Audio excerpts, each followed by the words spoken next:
anestesia fuera de quirófano, ¿no? Para nosotros, pues, nuestro lugar ideal como anestesiólogos es dar la anestesia dentro de sala de operaciones, dentro del centro quirúrgico, ¿no? En el quirófano donde están las salas, la ayuda completa de personal, ¿no? Que sabe cuando tenemos algún problema, algún paro cardíaco, que siempre lamentablemente lo hay, ¿no? Entonces, ese es nuestro lugar eh, preciado para nosotros.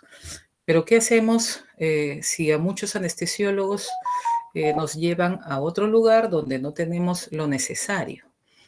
Y no todos los anestesiólogos tampoco están equipados como para dar anestesia fuera de un quirófano, ¿no? Vamos a conversar acá sobre qué sitios son a los que vamos fuera de quirófano, para qué vamos, ¿no? De qué se trata esto y qué brindamos, qué tipo de anestesia brindamos en estas zonas. Muy bien. El requerimiento del anestesiólogo, como ven acá, ha aumentado bastante, ¿no? Bastante ya, hace muchos años ya. Comenzando desde la anestesia sedación en resonancia, ¿no? Que es lo más frecuente que se da. Resonancia no solo para niños, que de todas maneras hay que sedarlos, ¿no? Dormirlos, sino también para adultos, ¿no? Que hay muchas personas que sufren de claustrofobia, no quieren ingresar al tubo del resonador.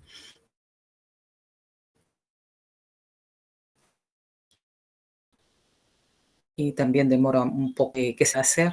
Entonces, hay pacientes que no quieren ingresar, ¿no?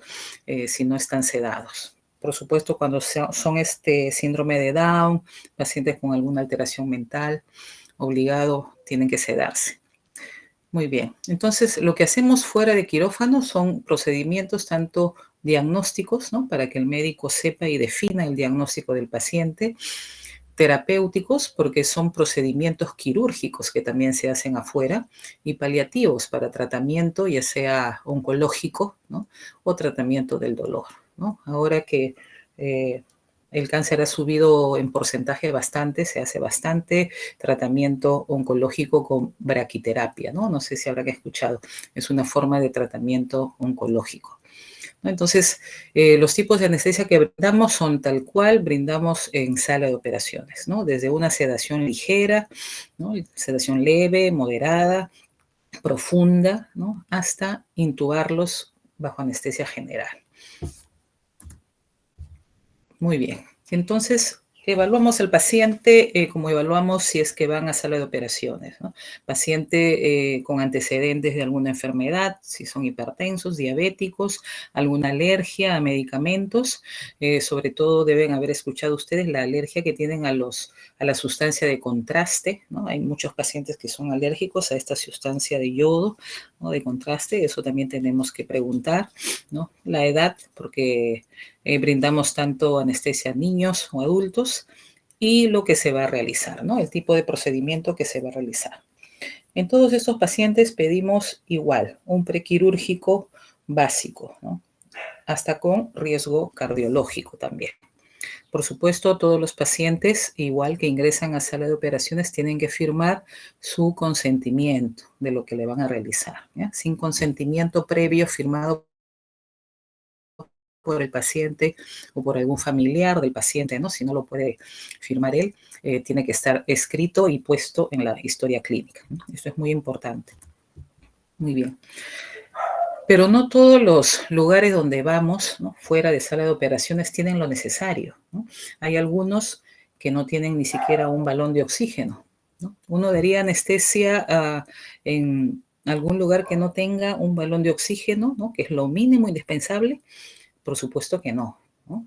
Porque ya saben ustedes que el paciente sedado, ¿no? ¿Qué es lo que hace primero?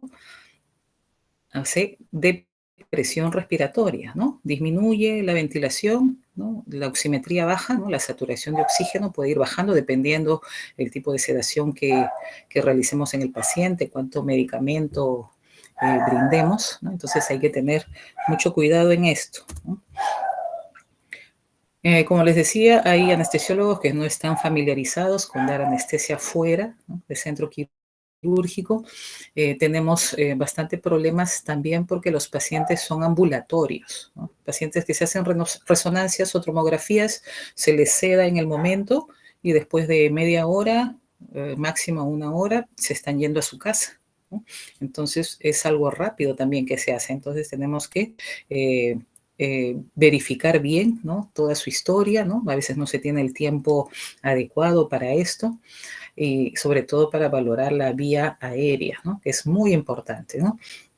Hay que recordar que siempre anestesiología, sobre todo, es vía aérea, ¿no? Nosotros valoramos bastante la vía aérea, ¿no?, viendo si es una vía aérea difícil o no.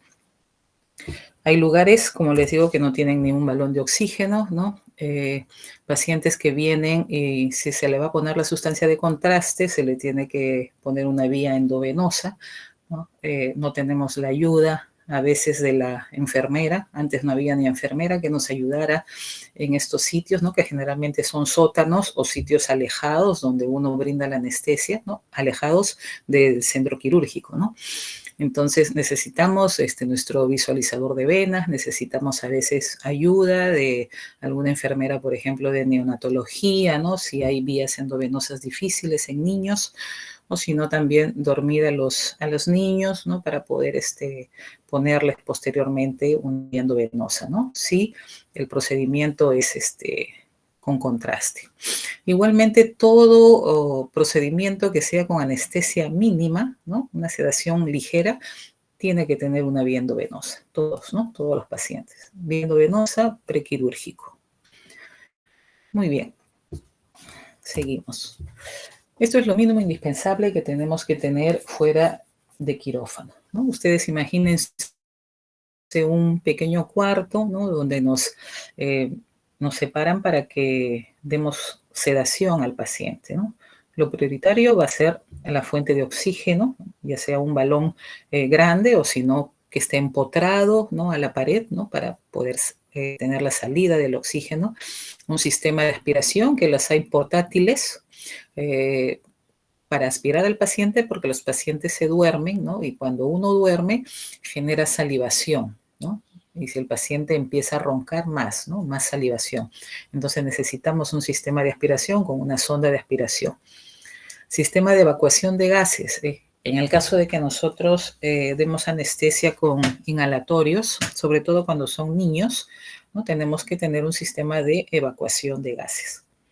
Tener las drogas tanto anestésicas como drogas que necesitamos para RCP, siempre listas, ¿no?, con su coche de paro. Un monitor, donde lo mínimo indispensable que tenemos que monitorizar ya por protocolo es la oximetría de pulso, ¿no?, ETCO2, que es la capnografía, si es que es un paciente que se le va a intubar y se le va a brindar anestesia general, ¿no?, si no, no. PANI, que es la presión arterial no invasiva, y un electrocardiograma, ¿no?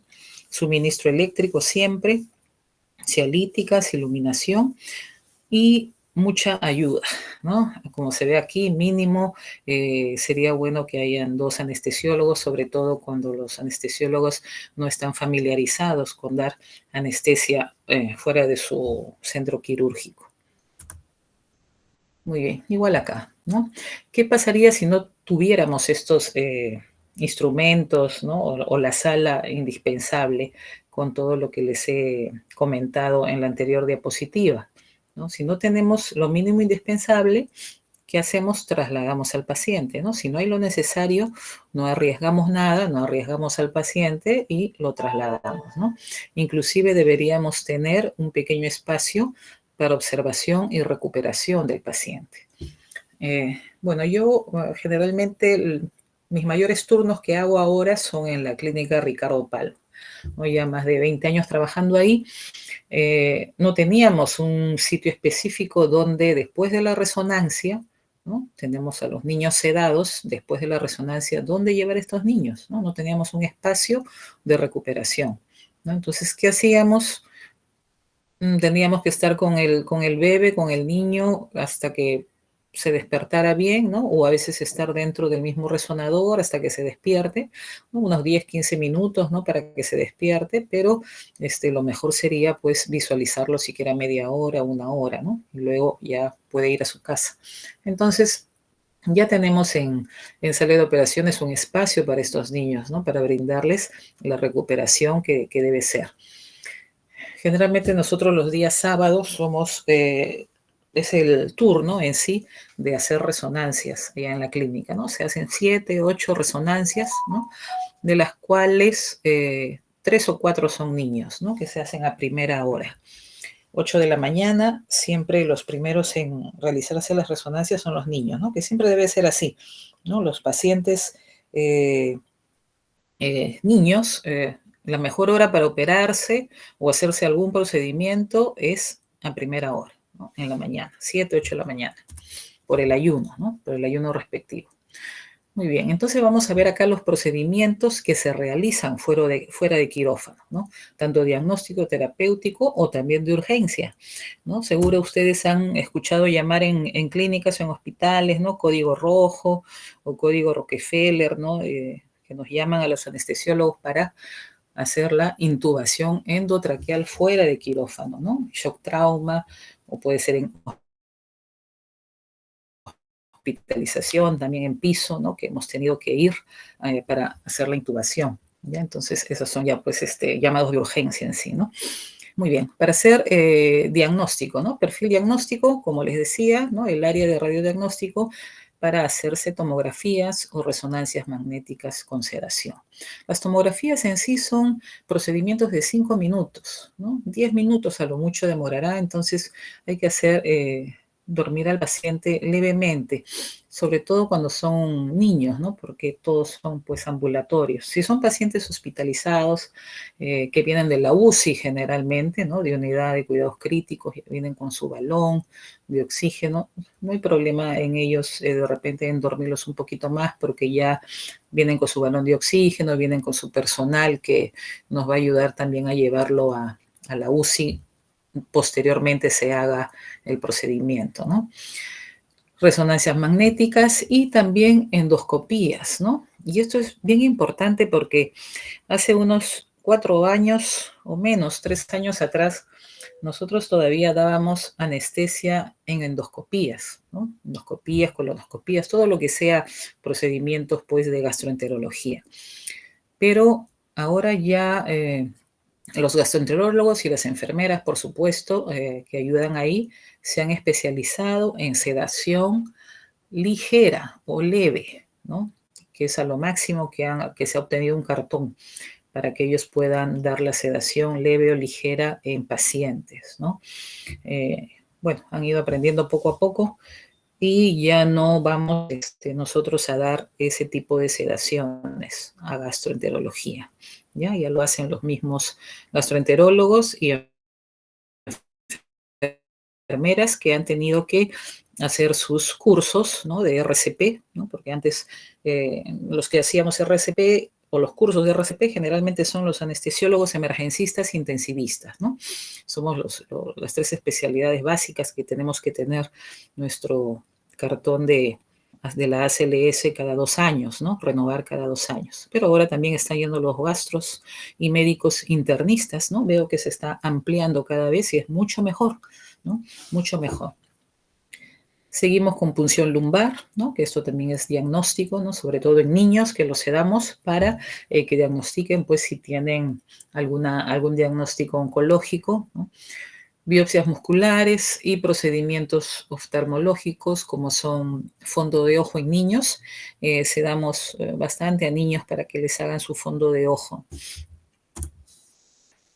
Terapéuticos. Terapéuticos generalmente es cardiología, oncología y litotricia, ¿no? Cardiología hay bastantes procedimientos ahora cardiológicos, tanto de colocación de marcapaso, cardioversiones, en fin, es bastante lo que trabajamos con cardiólogos y cirujanos vasculares, ¿no? Sedando al paciente o hasta anestesia general también.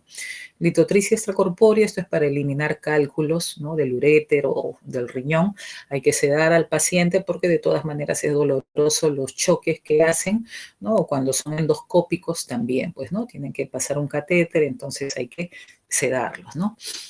Bueno, la radioterapia que les dije, que todo esto es para procedimientos oncológicos, ¿no? Para cáncer de útero, de próstata, que es lo que más hay. Generalmente cáncer de mama también hay bastante, ¿no? Pero más es quimioterapia en el cáncer de mama. En el cáncer de útero lo que más hacemos es dar sedación para braquiterapia, ¿no? Que consiste en colocar una cápsula radioactiva, ¿no? Dentro del cérvix y con esto pues ya van haciendo la radiación in situ, ¿no? Para dar varias dosificaciones. Generalmente son 3 o 4 citas de braquiterapia donde hay que sedar al paciente.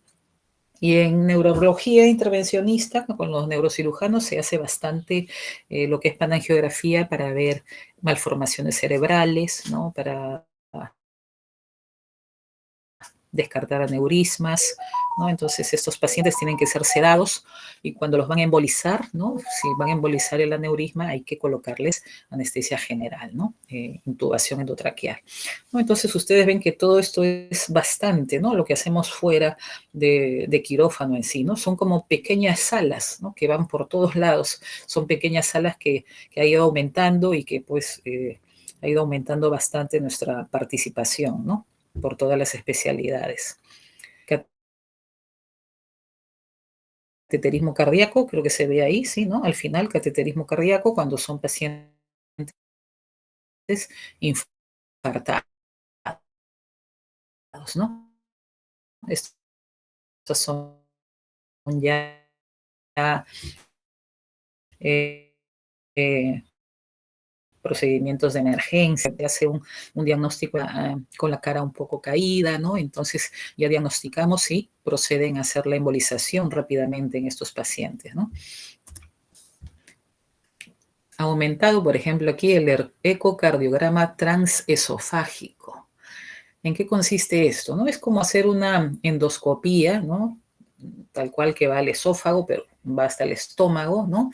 Aquí solo queda a nivel del esófago para visualizar la parte, pues, sobre todo las válvulas cardíacas, ¿no? O también la parte izquierda, ¿no? del corazón, ¿no? Para ver qué cosa, si hay alguna malformación a nivel valvular, ¿no? Cómo está el corazón, si está engrosado o no. Generalmente son pacientes que ya tienen alguna enfermedad crónica, ¿no? Y le hacen sus controles. Igual en estos pacientes hay que sedarlos. Bueno, como les decía, todo lo que hacemos afuera también con Trauma Show. Lo que ya no estamos haciendo ahora, esto lo dejé todavía para comentarles, reducción incruentas de fracturas.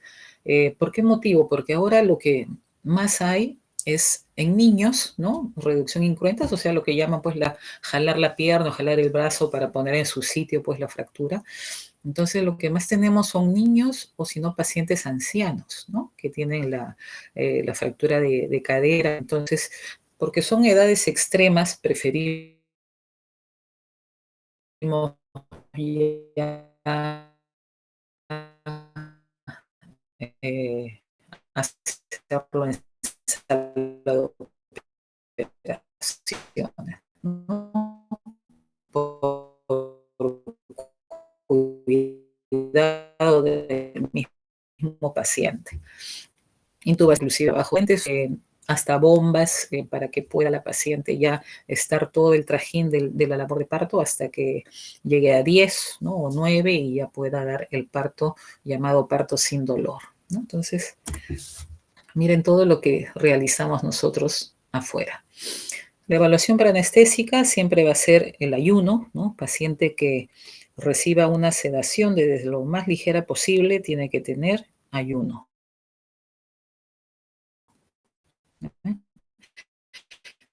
Sus 8 horas mínimas al paciente, evaluar pues según su patología, comorbilidades, alergias que tenga, ya evaluamos la vía aérea, ¿no? si es una vía aérea difícil, cómo está el paciente, si va a necesitar anestesia general, qué tipo de anestesia necesita. En todo esto ya entra la evaluación preanestésica. Y como les decía, la firma del consentimiento, ¿no? Es muy importante que el paciente sepa lo que se va a realizar, ¿no? Sepa el tipo de anestesia que se le va a dar y que firme el consentimiento, ¿no? Ya. Muy bien, les hablaba acá de la vía aérea, ¿no? Tenemos una escala muy conocida, que es la escala de Malampati. No sé si les habrá venido en el examen de repente, me hablaron algo que vino, algo de vía aérea, que nosotros evaluamos al paciente haciéndolo sentar y diciéndole que abra la boca, ¿no? Entonces, vemos acá las clases según la dificultad que va a haber posteriormente de la vía aérea, ¿no? Tenemos la clase 1, que uno uvula así el paladar. En la clase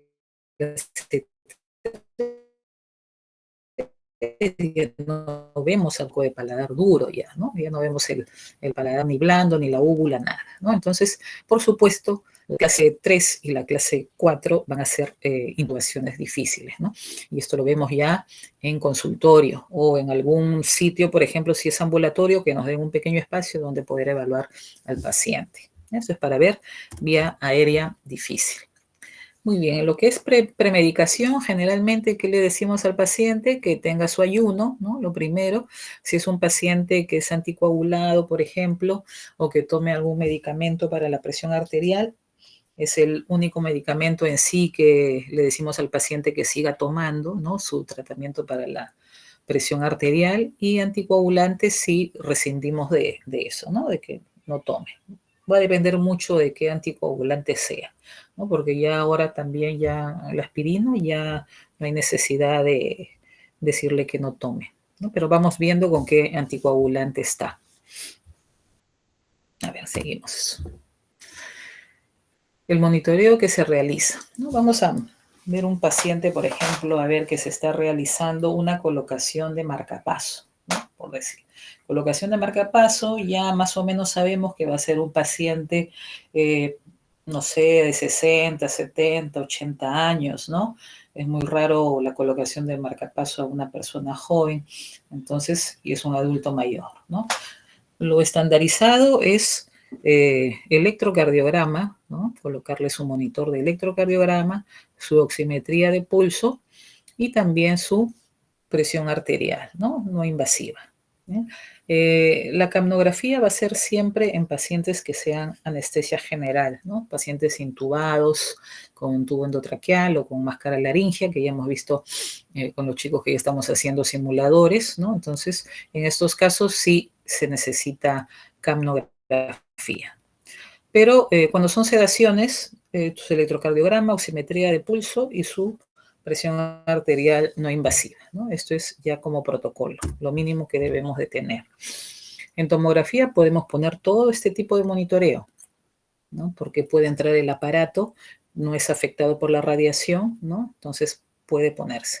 Pero cuando hacemos resonancia, ¿no? Que es lo más frecuente, como ya les dije que realizamos, los monitores deben ser no ferromagnéticos, ¿no? Porque generalmente los monitores son ferromagnéticos, ¿no? Son de fierro, entonces son atraídos por el resonador, ¿no? Entonces, esto es un riesgo para el paciente y para el personal, ¿no?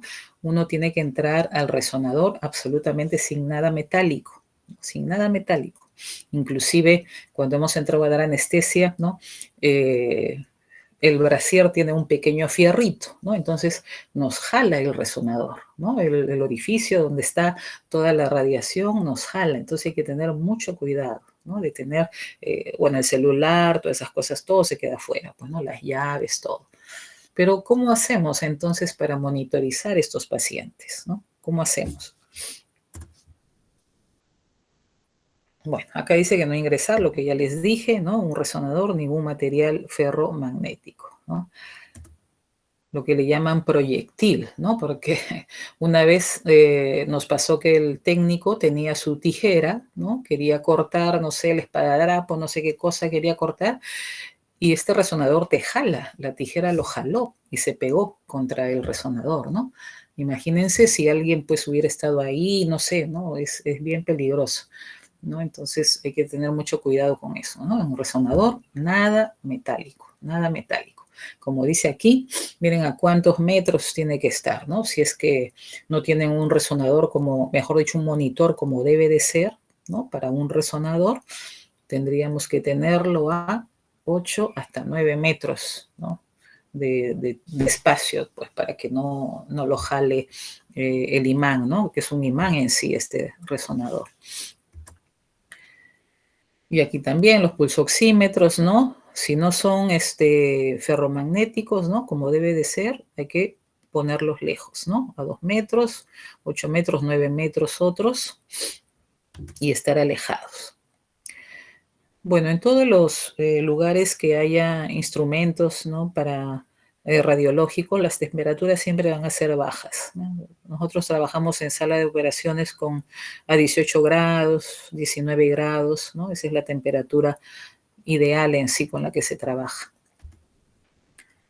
Bien, aquí por ejemplo, para dar anestesia a un bebé, ¿no? Generalmente en los bebés lo que más se hace es tomografía cerebral. Este es un tomógrafo, ¿eh? Este es un tomógrafo, me están haciendo tomografía cerebral con contraste, ¿no? Al costado del tecnólogo hay un aparato especial para la inyección de contraste. Entonces, al niñito que hemos hecho, lo hemos sedado con sevoflurane, ¿no? Ven ahí que tiene la mascarita, ¿no? El globito, que con eso el globito se va moviendo, ¿no? Es el pulmón, ¿no? El llamado pulmón se va moviendo cada vez que el bebé respira, ¿no? En este caso, todos los pacientes tienen que ventilar ellos mismos, ¿no? No es una anestesia general intubada, es una sedación desde leve a profunda. En este caso se está dando una sedación profunda. Aquí tenemos al paciente para resonancia de hombro. De todas maneras se le pone una endovenosa y se le seda un poco, ¿no? Como les digo, hay algunos pacientes que son claustrofóbicos, entonces tienen todo el temor, por supuesto, de ingresar pues al resonador, ¿no? Entonces se les seda un poco para que puedan tener más fuerza, ¿no? Más fuerza de ingresar. Lo que tenemos en la clínica Ricardo Palma ya hace año y medio será, o 2 años máximo, es nuestra máquina de anestesia, que no es ferromagnética, o sea, sí puede ingresar al resonador. ¿Ya? Hay máquinas de anestesia, hay monitores que son aptos, ¿no? Para ingresar a los resonadores. ¿Ya? Entonces no tenemos mayor problema, felizmente, nosotros para brindar la sedación, ¿no? Tenemos nuestro vaporizador ahí al lado derecho de sevoflurane, que es lo que utilizamos generalmente para niños, ¿no? Para adultos, más le damos vía endovenosa, ¿no? Poniéndoles un poco de midazolam. Narcótico no mucho porque no es algo doloroso, ¿no? Entonces, más que todo lo sedamos con un poco de midazolam, ya según la dosis adecuada, pues que uno sabe, o propofol, ¿no? Pero en los niños más se usa el sevoflurane inhalatorio. Y también tenemos el monitor especial para resonancia, donde aquí podemos ponerle el electrocardiograma, ¿no? Tenemos para presión arterial no invasiva, ¿no? Y también para la oximetría de pulso, ¿no? La presión arterial la pueden ver abajo a la izquierda. Creo que en este caso no estaba cargado el monitor o el cable, mejor dicho, que era para oximetría de pulso, entonces no lo pusieron. Para EKG, ¿no? 75 la frecuencia cardíaca, y este es el monitor muy aparte, ¿no? Para lo que es la oximetría de pulso, ¿no? Como ven ahí, estaba con 74 de frecuencia cardíaca y 98, 99 de saturación.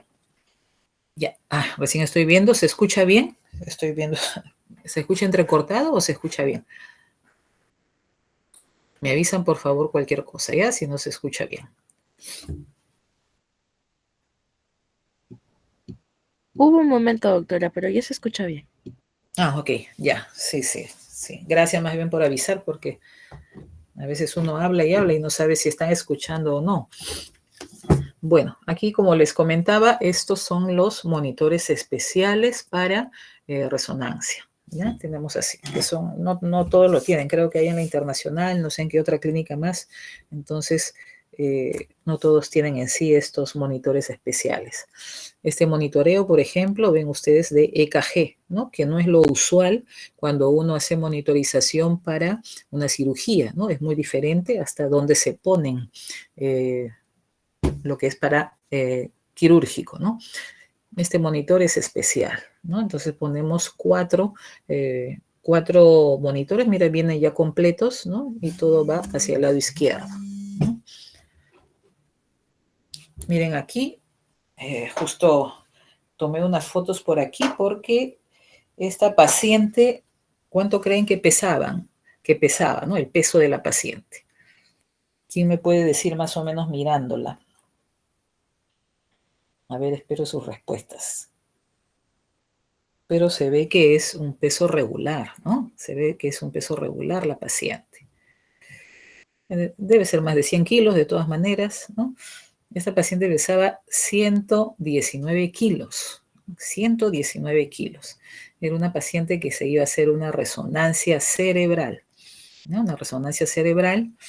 En estos pacientes, como ven, tiene todo lo que los indicadores para intubación difícil, ¿no? En la vida iba a ser una anestesia general. Miren el cuello que tiene, ¿no? El mentón que tiene, la circunferencia del cuello también mayor de lo que debe ser, ¿no? Entonces, mucho cuidado para sedar a estos pacientes, ¿no? Dormir a los pacientes. Entonces, lo que hice fue brindarle sedación mixta, ¿no? Un poco por vía endovenosa, ¿no? Para que vaya durmiendo lentamente y luego por vía inhalatoria, ¿no? Por supuesto que ventile la paciente misma, ¿ya? Entonces, imagínense si uno no tuviera lo necesario, ¿no? En un sitio tan alejado, ¿no? Porque esto es un sótano donde hacemos la resonancia, es un sótano. Y vamos con el técnico, ¿no? El técnico de enfermería, tenemos una ayuda de nuestro técnico, que nuestro técnico tiene que saber hasta lo que vamos a pensar después, ¿no? Tiene que ser el técnico más especializado que tengamos para que baje con nosotros, porque su ayuda es completamente necesaria, ¿no? Bueno, lo bueno también ahí tenemos una enfermera, ¿no? Que es de resonancia, ¿no? Entonces, que es la que ayuda con las vías endovenosas, también nos ayuda monitorizando al paciente. La verdad que tenemos bastante ayuda en esa parte, ¿no? No sé cómo será. En otros lados, bueno, yo trabajo en varias clínicas y en otros lados no es así, pero yo creo que poco a poco todos van a tener ya la seguridad, ¿no? Para el paciente, porque es seguridad para uno mismo también, ¿no? Para el personal que trabaja con el paciente y, por supuesto, lo más importante, la seguridad para el mismo paciente. Muy bien, aquí tenemos en lo que es lo llamado hemodinamia, ¿no? O cineangiografía, ¿no? Con los cirujanos vasculares, para un niño poniéndole un catéter central pero femoral, ¿ya? Es mucho más fácil ponerles un femoral, bueno, esto ya depende mucho de los vasculares. En estos niños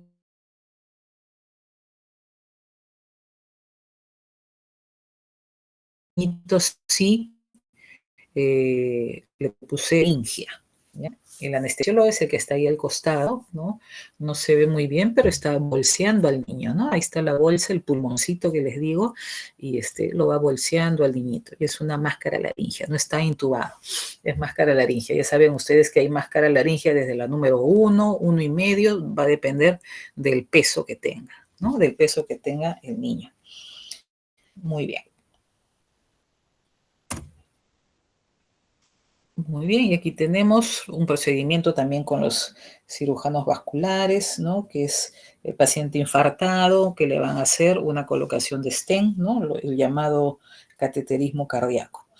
En estos pacientes, increíblemente puede ser o sedación o anestesia general, va a depender mucho del estado del paciente, ¿eh? Inclusive lo hacen a veces con local, ¿no? Va a depender mucho del estado del paciente. Vertebroplastía es un tema interesante. En estos casos el paciente tiene que estar boca abajo. Vertebroplastía se hace a toda la zona de la columna, en pacientes que pues generalmente llegan chicos jóvenes, ¿no? Estos albañiles que hacen sin seguridad, pintan, ¿no? Pintores también, entonces se caen de un tercer, cuarto, quinto piso y se fractura la columna, ¿no? En estos casos ingresan, o si no, los pacientes adultos mayores, los abuelitos de 80, 90 años, ¿no? Ya con fractura o aplastamiento vertebral, entonces ponemos acá una sustancia, ¿no? Que va a hacer que las vértebras no estén aplastadas, ¿no? Y puedan tener su tamaño y también instrumentada, como ven ahí, ¿no? Dejan algunos tornillos y todo esto lo hacemos o con anestesia general o con sedación. Generalmente en los pacientes adultos mayores, como no aguantan mucho, pues también por el dolor que tienen estar boca abajo, ¿no? Generalmente los intubamos, ¿no? Ya en los pacientes un poco jóvenes sí todavía pueden ser con sedación y una sedación profunda, ¿no? Y es bien difícil y hay que saber monitorizar y estar siempre chequeando al paciente porque es bien difícil tenerlo boca abajo, ¿no? Si hace depresión respiratoria, ¿no? Boca abajo, imagínense, ¿no? Que nos deje respirar y que esté boca abajo. Entonces son procedimientos también bien delicados. Litotripsia extracorpórea, aquí tenemos el aparatito que es el que va a dar las ondas de choque, ¿no? Para lo que son cálculos renales o cálculos en uréter, ¿no? La paciente está ahí, siempre hay que ponerla en posición, ¿no? Ponerle su vía endovenosa y sedarla, ¿ya? Ahora también se hace todo láser, ¿no? Ya ahora es el porcentaje alto que hacen, sobre todo urología, todos los procedimientos los hacen con láser, ¿no? O cirugías también. Muy bien, y como les digo, sedación, ¿no? Para todo, sedación. Desde la sedación consciente, que es la ligera, ¿no? Porque uno llama al paciente, le dice cómo está y te responde, ¿no? O sea, se le pone algo para dormirlo un poco para el dolor, pero te responde, ¿ya? Esa es la sedación consciente. El paciente responde. ¿Qué utilizamos? El midazolam, ¿ya? Puede ser de la forma oral, ¿no? Como premedicación, intramuscular, pero si está ya durante el procedimiento, lo que más usamos es de la vía endovenosa. Intranasal o rectal podemos utilizarlo en niños, ¿no? Es lo que más utilizamos. Pero hay en todas las formas. Muy bien, luego sigue la sedación ya inconsciente o profunda, ¿no? Donde puede haber una ligera depresión, como dicen, de la conciencia, ¿no? De repente lo llamas y no responde el paciente, ¿no? No despierta muy fácilmente, ¿no? Pero la vía aérea está libre porque sí ventila espontáneamente, ¿no? Su saturación también puede estar en más de 95, 96. ¿Qué utilizamos para los procedimientos que ya requieran algo más, ¿no? Por ejemplo, para resonancias, como les digo, tomografías. Fentanilo lo usamos en procedimientos que haya dolor en el paciente, ¿no? Entonces tenemos que usar algún narcótico aparte de sus medicamentos analgésicos, ¿no? Bueno, fentanilo, fármaco opioide, ¿no? Más usado para el alivio del dolor, es 100 veces más potente que la morfina, ¿no? Lamentablemente ahora lo están usando para otros casos, ¿no? Como ya deben saber ustedes, hay varias personas que venden el fentanilo, pues, en una parte, o un mercado, mejor dicho, que no debería ser, ¿no? Hay que tener mucho cuidado con el fentanilo. Nos hace una depresión respiratoria y uno puede morir, ¿no? Mejor que no sepan ni la dosis. Pasamos, ¿no? Entonces, eso también usamos, el fentanilo, para sedación profunda, ¿no? Ya el paciente está dormido, ¿no? Con sedación profunda, el paciente no te va a responder, podemos ponerle un dispositivo de vía aérea, ¿no? Pero tenerlo también ventilando con un dispositivo, ¿no? Pero es mucho mejor ya con sedación profunda su dispositivo de vía aérea para que esté segura y bien monitorizado. Por ejemplo, la sedación profunda no pueden poner los gastroenterólogos ni las enfermeras de gastroenterología. Esto es muy importante. Ellos solo ponen hasta sedación ligera o consciente, como han visto ahí, ¿no? Ligera o consciente. Bueno, y anestesia general, que ya es con la inconsciencia, ¿no? Ya se acompaña de presión respiratoria, pues el paciente no respira, ¿no? Por supuesto, la frecuencia cardíaca nosotros la visualizamos, la tenemos que estar monitorizando siempre, ¿no? No hay estímulo, pues no hay respuesta al estímulo físico ni órdenes verbales, el paciente está pues dormido, ¿no? Muy bien, esta es la escala de Ramsay para sedación, ¿no? ¿Qué se evalúa aquí? La sedación del paciente, ¿no? Según las puntuaciones, por ejemplo, como ven abajo, de 2 a 4 es una aceptable sedación, ¿no? Es una aceptable sedación, de 5 a 6 es una sedación excesiva, ¿no? Que puede haber depresión respiratoria. ¿Ya? Acuérdense la escala de Ramsay para sedación. Y bueno, escoger el tipo de anestesia ya va a depender mucho del procedimiento que le vayan a hacer al paciente, ¿no? De las enfermedades también que tenga el paciente, ¿no? Muy bien. La sedación consciente, como ya les dije, es lo más frecuente que se usa en lo que son pacientes fuera de quirófano, ¿no? Como se ve ahí, resonancia magnética o también en tomografía.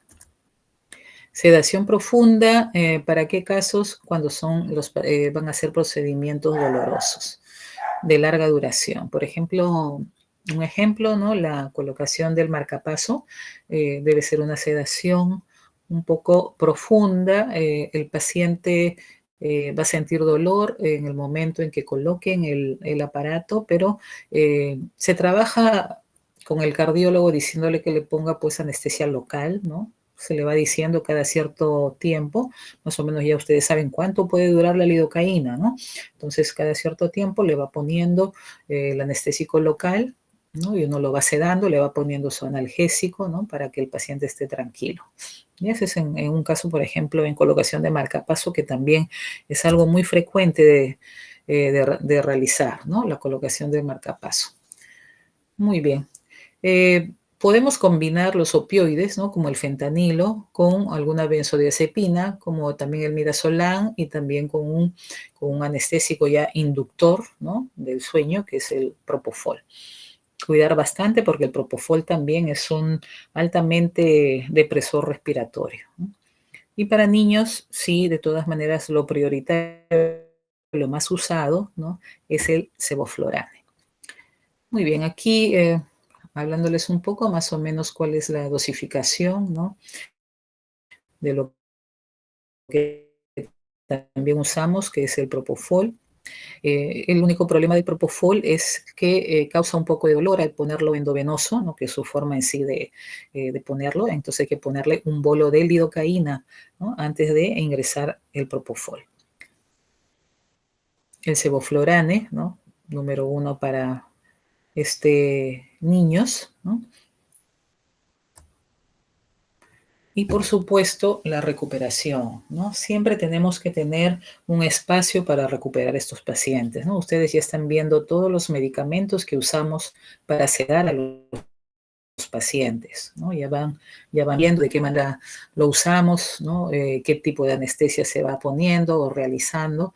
Entonces, el paciente debe descansar por lo menos una media hora a una hora, ¿no? No es como en sala de operaciones que ya protocolizado es paciente después de operarse va a recuperación y se queda 2 horas mínimo, ¿no? Antes de subir a su habitación. En cambio acá son pacientes ambulatorios, ¿no? Así se les llama, entonces que deben estar por lo menos media hora a una hora en recuperación, ¿no? Entonces tenemos ahí también otra escala, ¿no? Para ver en qué momento damos de alta a los pacientes, llamada la escala de Aldrete. ¿Ya? Esta es la escala de Aldrete ya para recuperación, egreso de los pacientes de alta. ¿Ya? Muy bien. Entonces tenemos acá sobre la función dar de alta a los pacientes. Vamos avanzando para no demorarnos mucho. Las complicaciones, como ya les dije, lo primero, desaturación, ¿no? ¿Por qué desaturación? Porque el paciente no ventila, ¿no? Hay una depresión respiratoria. Lo que no queremos y puede haber un laringoespasmo. Si uno no ha sedado bien al paciente, puede hacer un laringoespasmo, se puede atorar con su misma saliva. Si son pacientes obesos, es mucho peor, ¿no? Son pacientes de repente roncadores, mucho peor también, pueden hacer un laringoespasmo, ¿no? La misma secreción del paciente hace que se espasme, ¿no? Si es un paciente que no tiene el ayuno respectivo, ¿no? A veces hay pacientes que mienten, ¿no? Ahora menos, felizmente, entonces puede vomitar, ¿no? Si está con el estómago lleno. Entonces, eso también puede ser una complicación. Sedación prolongada, de repente el paciente no despierta en los minutos que debería despertar, ¿no? Después del procedimiento. Se queda dormido largo tiempo, también es otra complicación, ¿no? Va a despertar de todas maneras, pero se queda pues dormido mucho más de lo que debería ser, ¿no? Obstrucción de vía aérea, apnea y muerte, por supuesto que no queremos eso, ¿no? Y las complicaciones, por supuesto, por las múltiples drogas que nosotros ponemos, ¿no? Errores en la dosis, monitoreo insuficiente o el alta prematura, ¿no? Como les dije, la recuperación debe tener su tiempo. Los medios de contraste, muy importante porque se ha visto bastantes pacientes que han tenido alergias a los medios de contraste, hacen laringoespasmo, ¿no? Hacen edema de párpados, ¿no? O si no, picazón, ¿no? Ellos mismos nos dicen que han sentido picazón porque hay pacientes que se les seda, como les digo, levemente, ¿no? Entonces sienten la picazón y todo eso, ¿no? Entonces hay que tener mucho cuidado y ponerle algún corticoide o un clorallergan, ¿no? Para que pueda disminuir, ¿no? Algún antihistamínico.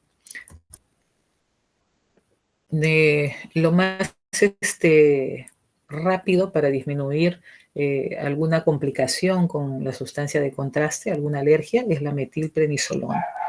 Importantísimo, con esto mucho más que la hidrocortisona o con el Dexacor, ¿no? Es la metilprednisolona, ¿no?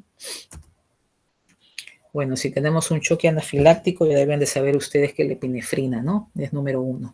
Tanto ponerla endovenoso, ponerla subcutáneo, ¿no? Como sepan hacerlo, ¿no? Pero siempre llamar la ayuda, ¿no? Uno cuando no puede hacer algo, o no debe de tener vergüenza, ¿no? Uno pregunta, uno llama, ayuda, ¿no? Porque es mucho mejor que llames a la ayuda que se te muera el paciente, ¿no? No hay que tener vergüenza de eso. Uno aprende todos los días se aprende. Listo. Esto es lo último. ¿Preguntas que tengan? A ver, vamos a dejar de compartir. Todo claro, doctora. Todo claro, doctora. Sí, muy importante porque, como les dije, nosotros pues estamos acostumbrados a dar anestesia dentro de quirófano, ¿no? Hay muchos anestesiólogos que siempre están temerosos de dar anestesia en estos lugares, ¿no? Que les he mostrado un poquito para que sepan dónde vamos también, ¿no? Muy aparte del centro quirúrgico. Pero lo bueno del anestesiólogo es que si hay algún problema que tengamos, ¿no? Llamamos rápidamente, como les dije, no hay que tener vergüenza, nada, se llama, ¿no? Si sucede esto, se llama, baja otro anestesiólogo, bajan de sala de operaciones, ¿no? Y hay que tener presente también que a estos sitios donde vayamos no deben ser tan alejados de la emergencia o del mismo centro quirúrgico, ¿no? Para que puedan llegar y ayudarnos, ¿no? Por ejemplo, en la Ricardo Palma, el centro oncológico está un poco alejado, ¿no? Entonces, cualquier cosa que pasa ahí, pues demoramos un poco más en llegar, ¿no? A ayudar, si hay alguna depresión respiratoria, si hay algún problema que tenga el colega, ¿no? Pero bueno, ya saben ya más o menos en qué otros sitios estamos, ¿no? Donde sedamos más a los pacientes. No solo estamos en centro quirúrgico, ¿no? Sino estamos en innumerables sitios. Y seguro va a ir aumentando con el tiempo, ¿no? Muy bien. Listo, chicos. Sería todo por hoy. Nos vemos. ¿Ya? Que descansen. Ok. Hasta luego. Muchas gracias, Gracias. doctora. Gracias, doctora.